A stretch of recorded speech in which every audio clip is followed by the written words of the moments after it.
Yo, and welcome back to the Lyric Room on all ages of Geek TV. Well, hello, my friends. Welcome back to the Lyric Room, a place where we take your favorite geek culture fandoms and take apart their lyrics from their soundtracks and react to them. That's what we're known for. That's right. Yeah, that's one of our shows. Yeah, gotta love it. Gotta love it. Welcome back to All Age Geek TV. We are the geeks that are uniting the geeks of all ages. We're by the geek, for the geek, and one thing that we truly do support is fandom positivity. So if you believe in fandom positivity and you believe in being a geek and you believe in the power of geek culture and how it can seriously unite everybody, then you are part of this squad.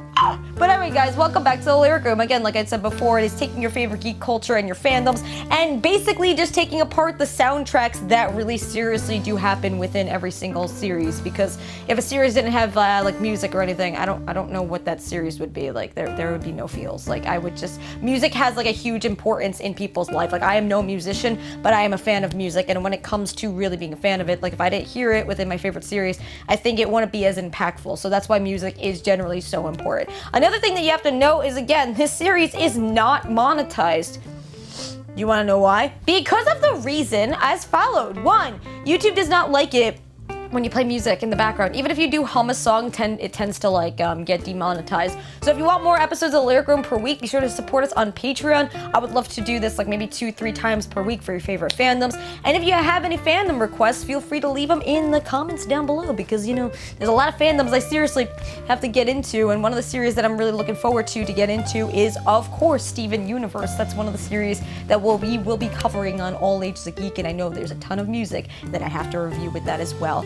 Something else that I would like to give an announcement for is about the Geekening podcast. Well, the Geekening podcast is basically our team podcast where team members go behind the scenes. We talk about things that happen. We get very human with you guys, and it's like we just want to be able to talk with you guys one-to-one, because All Age Geek also believes in the power of interactivity. An interactive community is much more powerful than a regular community, and I freaking hate, I seriously cannot stand when companies say, oh, we're all about community and we're all about interactivity, but they never show like any form of interactivity or treat people like you're just a fan. I hate the word fan. I despise the word fan. I like the word friend, or I like the word ally, or I like the word like acquaintance or something. You could be a fan of the All Ages of Geek brand, but never be a fan of me in general, because you know what? We are humans. We're all created equal, and that's more things. More people have to humble themselves out there. So with the Geekening podcast, we like to be able to get on that chill type of level with you guys, to be able to talk about certain things that go on behind the scenes. You get to see more of a real side of all of us and everything, and yeah, nothing is dehumanized as things are in a lot of geek culture like communities nowadays. But anyway, guys, yes, let's continue until Kat keeps blabbering on. Today we are moving on to Volume 3 of RWBY. I'm so excited for this Volume 3 soundtrack of RWBY, and I have been dying to get to the soundtrack, because I just finished with Volume 3 especially. That's when everything gets like downhill. That's when everything that's when your heart falls to pieces. So today we're going to be doing 5 songs. In every single episode of the Lyric Room, you guys will get 5 songs from the RWBY fandom or any of the fandoms that we do cover. But anyway, guys, let's get reacting. So to start, we're gonna be starting with When It Falls. So let's say again, another shout out to Flint of RWBY, who provides the amazing lyrics, and it's not that easy to do. When it comes to lyrics, they're not easy to do. So let's get reacting to When It Falls. And as you guys know, I like to talk a lot, so there's gonna be a lot of discussion about this too. Let's go. Yes. Oh, is this the OP? That scared the crap out of me! Maybe the red like roses, maybe it's Pool of Blood. Whoa! Buster's trusting you. Holy crap! That's dark! Yeah! The weight of the world. Ooh. Was this legitimately foreshadowing the fall of Beacon? Holy crap! Yeah. Holy crap, this was foreshadowing the fall of Beacon. Dang.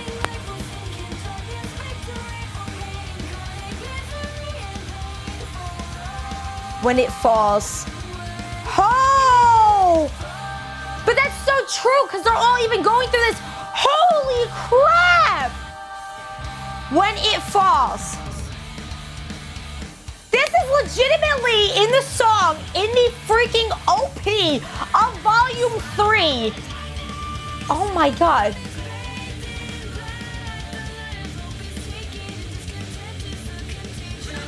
Oh my god.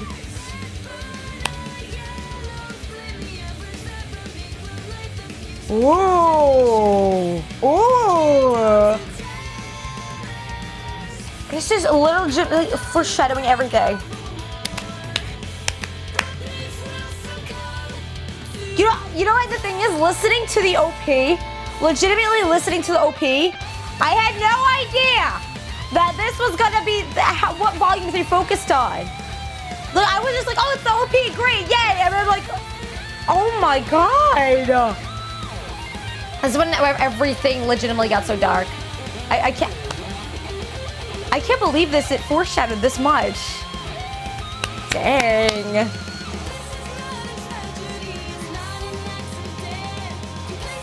Whoa! Whoa! Oh my god! Oh my!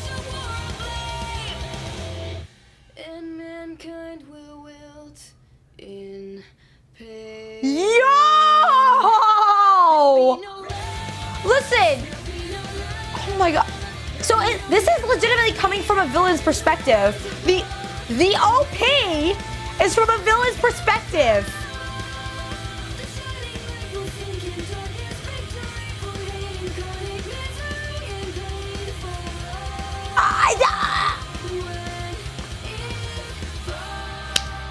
Who would have freaking guessed? I did not even guess this when That's how much I know. This is why, folks, this is why you kept reminding me that the soundtracks were so freaking important. Like, legitimately, if you think about the OP of RWBY with Volume 3, it is kind of dark towards the end because they all look sad, like when they're spinning around and everything. They really look sad. But with this, holy freaking crap. Like, first of all, it's literally warning us, like, oh, it's like when it falls, when it falls, when it falls. It's like, why didn't I piece things together that Beacon's fall was going to happen? Because like, it literally, in the OP, it says it's going to fall. Dark. Dark. That's what you get when you're a fan of RWBY, just darkness, okay? That's so right, though. The song represents the fandom. Oh my god! Because again, the fandom towards Volume 3. One of my favorite OPs is definitely Volume 4. That's actually everything about Volume 4 personally was not like I wouldn't say it's perfection, but it's like it touched on personal things, especially with me. Volume 4's OP is one of my favorites. But with this, god dang it, Volume 3! Who would have guessed? I did not. Okay, I didn't see that coming. All right. So I want to know your guys' thoughts. It's very dark because this is when the series started to turn from its quirky self. This is when everything got real. This is when I woke up and I was like, this is when RWBY is real, when Volume 3 hit. So I want to know your guys' thoughts. When you first heard the OP, did you get scared that Beacon was gonna fall because it basically foreshadowed everything? Again, shook to the core. Oh my god! Alright guys, now we're gonna move on to I Am the One. Well, actually not I Am, it's I'm the One. You know, carried with apostrophe. You gotta say it correctly. And also, I see here that this is from, I'm gonna guess Mercury and also Emerald's point of view because they're on the thumbnail. Yes! Let's make it happen, folks! Let's see what this is about! Let's listen and learn more about them. Let's get reacting. Yes! Oh, yeah, yeets, yo! I really did enjoy Volume 3 as well, too. Like, I mean, right now it's Volume 4, Volume 2. Ooh. Yo!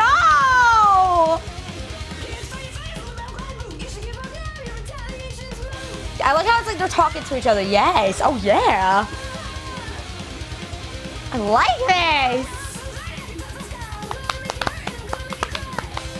Gonna make you hurt, gonna make you cry. Oh my god. Yeah. So it's like I see the gray is him and then she's okay. Oh!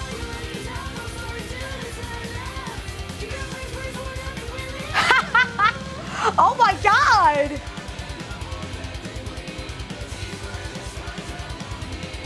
Oh!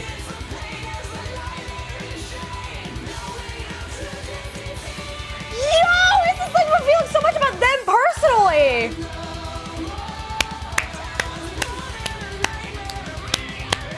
Yeah. Oh, of a murderer's son.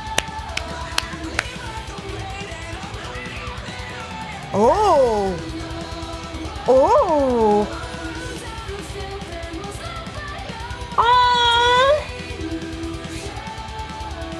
I feel both bad for both of them. Whoa, because you know, with her illusions and everything. That's actually a really pretty, like, awesome, prettiful, awesome, powerful. I can't talk, power to have. Yeah. Because Emerald's very powerful if you think about it. Yo! Oh yeah.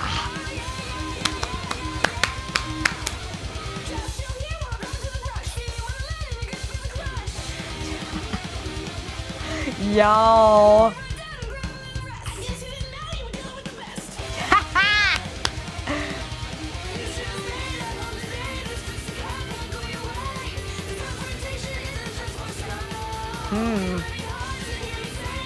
But this kicking your ass.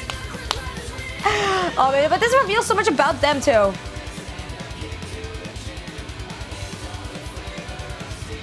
Yes.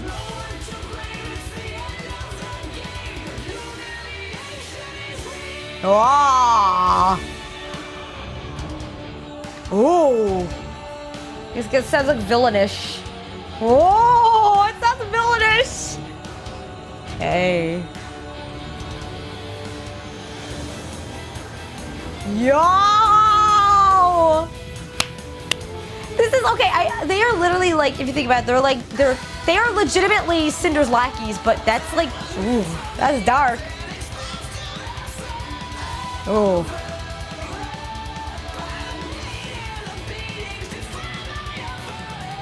It's defiled by a father. Oh god, I'm so sorry for him. Like, ooh.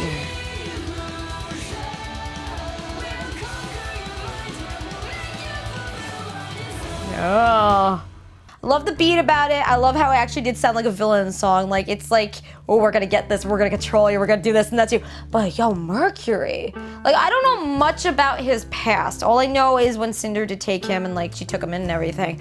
Like, that kind of freaks me out. Like, he was in a way, like it says murderer. He's a murderer's son. So in a way, he never really had a life for himself. Like, I understand that there's two paths that you could take and he took the evil path. But hopefully sometime down the line, maybe there will be like some kind of redemption arc for them. One of my favorite types of arcs in character arcs in general, not story arcs, but just character arcs, is when there is that redeeming arc. So hopefully Mercury and even Emerald, maybe they will be redeemed one day, they will be saved and they will have some kind of light for them. But overall, this like revealed a lot about them. Even with Emerald, like she's saying loved by no one.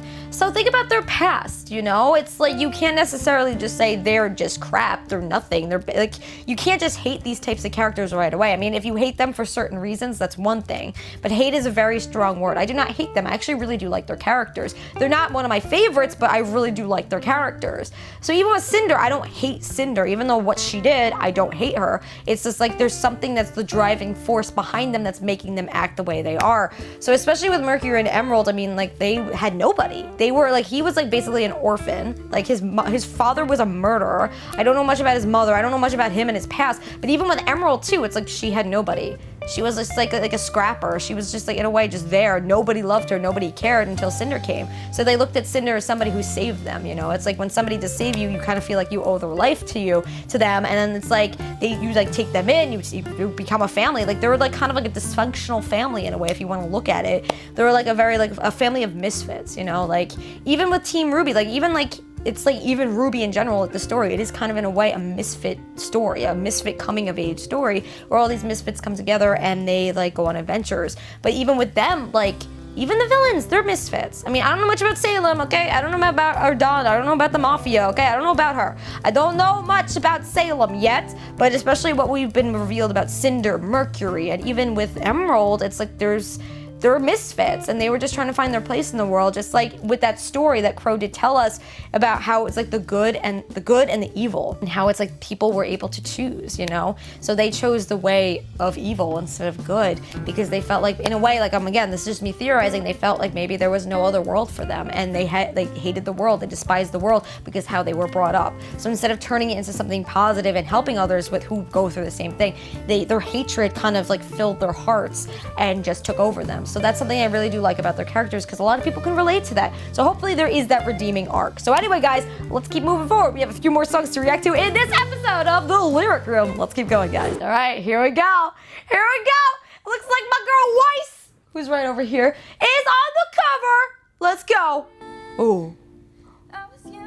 Yeah. Yeah. Oh, yeah. Imagination set the pace and my heart was happy there. Yeah. What a shame that you came round and told me. Said my dreams can't come true. Screw anybody who tells you that, friends. Don't be foolish, give up your wish. Big things aren't for you. How many times I've heard that personally from a lot of people? How many times? Forever criticize me, but now I think I know the truth. Yeah, you do. Yeah. Yeah. How many times I've heard that in my life?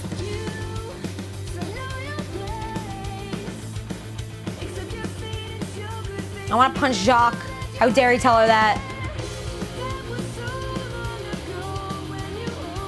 And you own me. That's very important to note. Oh!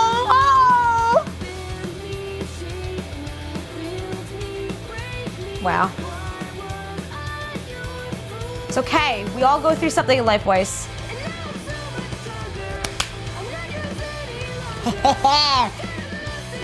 Yes! Preach it, girl! Yes!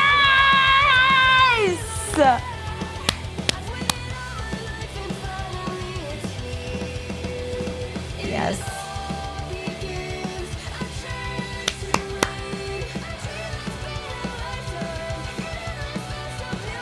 Yes. Relate to this personally.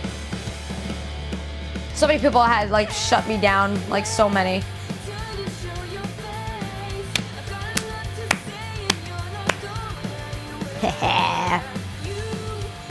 Yes! Ha! Yes!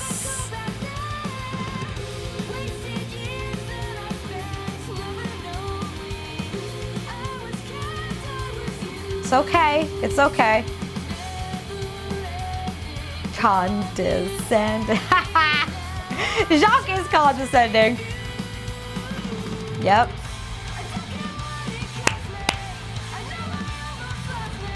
Wow. That's right, girl. That's right.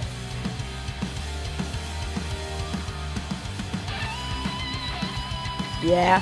But here's the thing. We all have people in our life that tell crap us like this. Like, they crap on us, say you're gonna not amount to anything. They're gonna say you're a piece of crap. And it's like, you know what? How to prove them wrong is by exactly proving them wrong.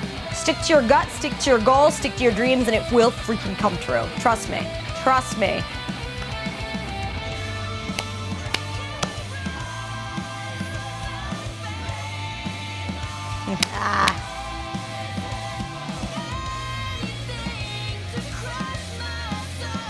I hate Jacques. I want to punch Jacques in the face. I want to go like this with his mustache. Yes. Preach it, girl. Yes.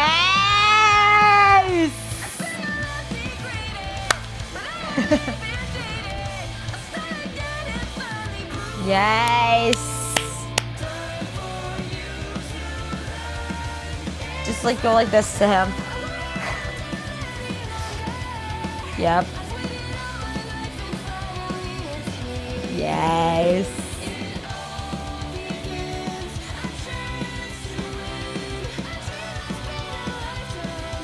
Aww. Yes, queen! Yes, queen! Yes, queen. Oh my god. Alright, so as we know, Jacques is an ass. I want to punch him in the face. He's nothing to me. I don't want him in my life. I don't care about him. I can't deal with these daddies who are like on my lineage. Oh my god, my daughter or my son are gonna grow up and be grand, and I'm just like, you know what? Let them live their own life, okay, pal? If anybody goes through that, it's like you have your own life. Like, you gotta take the handlebars on your own life. And that's why, again, with Weiss's character, that's what she really does teach us. It's like she has to take the handlebars of her own life. She'd be freaking writing a diss track on her father. But overall, I love this. I can personally relate to this because so many people in my life actually said, like, you're never gonna amount to anything. Alright, so the next one is called Not Fall in Love with You. And oh, the cute little ship art of Sun and Blake. Like I always say here in All Ages to Geek, every ship is valid. So if you like Blake with Sun, ship them. If you like Blake with Yang, ship them. If you like Blake with Zwei, ship them. If you like Ozpin and his mug, ship everything. That's the power of fandoms. We ship everything. Nothing should be toxic. Just getting out there. But that art is so absolutely adorbs.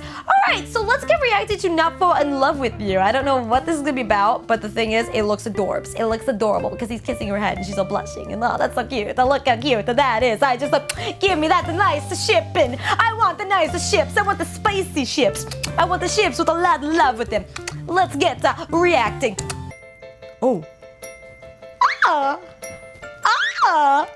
This is so cute! Oh my god! Oh my god, the art is so cute! Hey, hey, hey. Oh! Oh!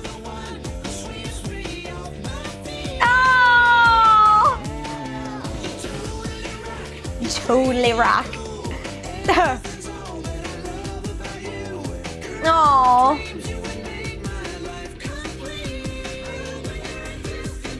Oh. Oh.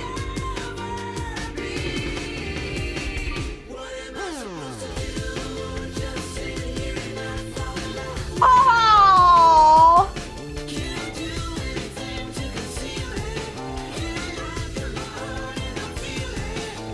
Such a ship song, I love it. Oh! Hey, hey, hey, hey.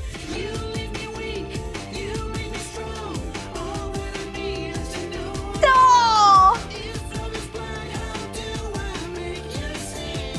Oh! My PYT. This is like a very dorky thing too. And like, this is such a Sun song.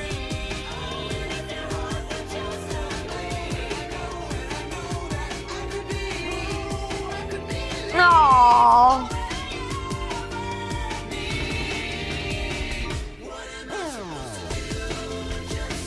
Hey.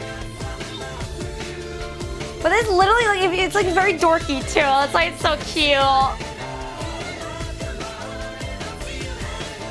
Oh no!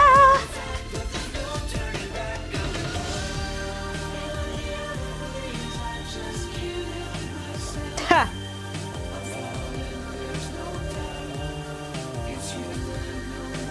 Aww.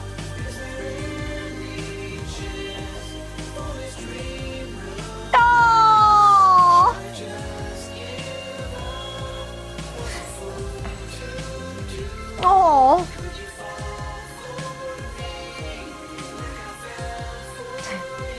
And even the voices kind of sounds like, you know how like Sun's voice, like his tone of voice, it even sounds like that. I like that. Like, oh, it's so cute and dorky.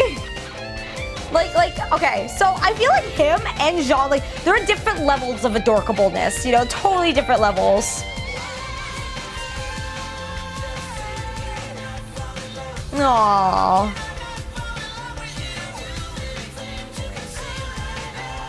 Sounds like an opening. This sounds like an opening to like a rom-com movie.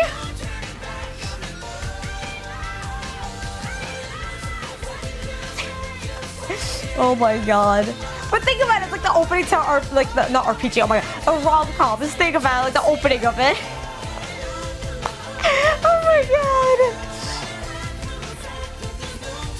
Hey. Oh. Oh, my beans! Oh, alright, like I always say here, I'll just geek again. Every ship is valid, and by far this is an adorable ship song for both Sun and Blake. I loved it. But also you hear about like how he's like his tone of voice and everything, even when he was singing the song, it kind of sounded like Sun's voice. Like I love how like much like effort and like just care they put into this music to really fit the characters. You could tell that it's not just about the singers. Like you know it's not just Jeff and Casey being like, oh, it's all about me. No, they don't think that way. They're literally thinking from the perspective of the characters, which I personally adore, because when people do that, it's a plus in my book. But here it comes like with the shipping and everything. Again, every ship is valid. So if you love them, if you love Sun times Blake, good for you guys. I'm so happy for you. I don't personally ship them myself. I am a Bumblebee shipper. But at the same time, I think they're adorable. I think this ship, like actually, like even the song is a perfect ship song for them. I mean, go and celebrate them. Like by far, just go and celebrate them. Like even if no ships are canon, just like think like, wow, I shipped that person with that person. Even like to give an example with Harry Potter, it's like some people still ship Hermione with like Harry, or Harry with Ron. Or a full love circle. It's like any ship that is legitimately not canon, like you could still ship it, make your own headcanons, make your own fan fictions. Just like respect the writers, respect their choices, what they made for this. But anyway guys, let's keep moving forward because we have one more song to react. Now we're moving on to Neon, a personal, not 100% favorite, but I do love her. I absolutely love her and Flint as well, do ship them. But I personally do love their characters overall. Her design, I am obsessed with. She is adorable. So I didn't know she was actually gonna be getting her own theme song. So now we're moving on to Neon. All right, I can't wait. I love this arc, like the arc within this RWBY when they were doing the tournament and everything. Like I have a soft spot when it comes to like sports festivals or tournaments or anything. That is like one of my all-time favorite like thing in anime, because the competition is real. And one of my favorites has been My Hero Academia, but I also enjoyed RWBY so much because it revealed a lot about the characters and their fighting styles. Again, it was doing show, don't tell. So anyway guys, let's get reacting. Yes! Very techno-ish. Kind of does fit her though. And her big clunky headphones. Oh, wait, her headphones are like a cat. Did I just realize this now? She's like cat. Did I just what's wrong with me? Yes. Preach it, that's a fact.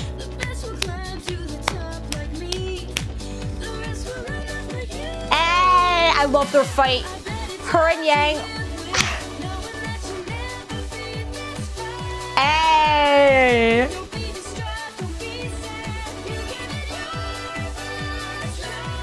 Yeah! Girlfriend! Ha ha! Yes! Hey! I love their fight. Like, oh, it was perfect! Yang got so mad.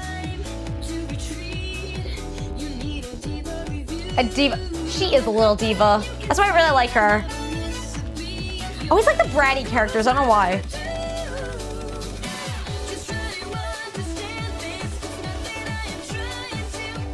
Nah.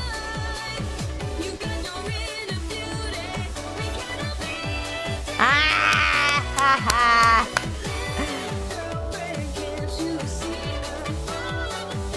So jazzy. I love this. Like,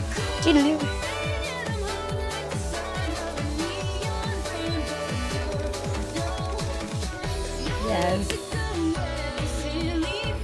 Yay! Just think of everything to see in no time. Fun every day, the clouds roll away. Try it, you'll see, just be more. If you think about it, she is a little diva queen. I really like her though. I love those bratty characters, so that's why I like with Weiss. That's why like right away I was like I loved her because she in a way was also like a diva in the beginning. Can't you see I'm full of things that you'll never be? Cool like the rain. This is a good karaoke song too. We're gonna sing this, guys, on Twitch. Tell me how you really feel. Hey, so now it's getting club music.